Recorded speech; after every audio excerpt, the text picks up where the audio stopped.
I was a junior, 16 years old, and it was the 5th of December. I was at my church synod's gathering in Virginia, which in the previous years had always been a revitalizing experience. I had learned so much about myself the first 2 years there, but upon returning home I would drift away from the change that I saw. This year's experience was unforgettable.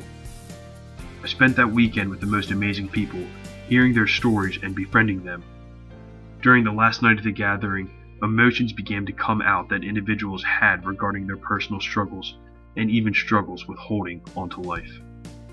One of my friends from the previous year stood up and pronounced with tears in her eyes, "You guys are the best thing to have happened to me in a long time.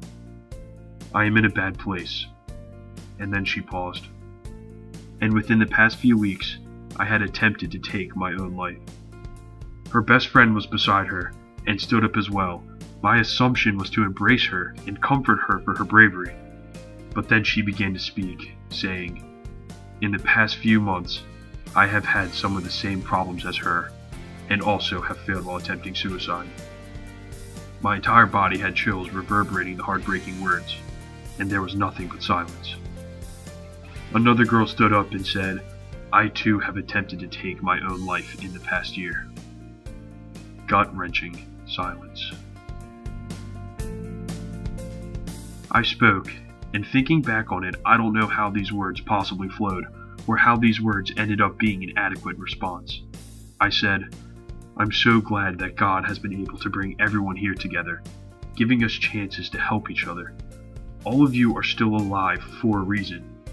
He has better plans for you, because your life is amounting to be more than you could ever imagine." I never fully understood the impact these words left on them until seeing them a year later, alive, and more alive than they had ever been. All three have broken down walls that handicapped them emotionally, and now always seem to be filled with genuine happiness, all because for once they were shown compassion. As for me, this instance gave me reason to believe that my life was about more than I could fathom. I was asked to present this story as a sermon to my congregation at home, and I tell it now with the same emotion as I did then. For the first time that weekend, I felt as if I had showed God an undivided devotion by doing His work and using His influence on myself to better the lives of others around me.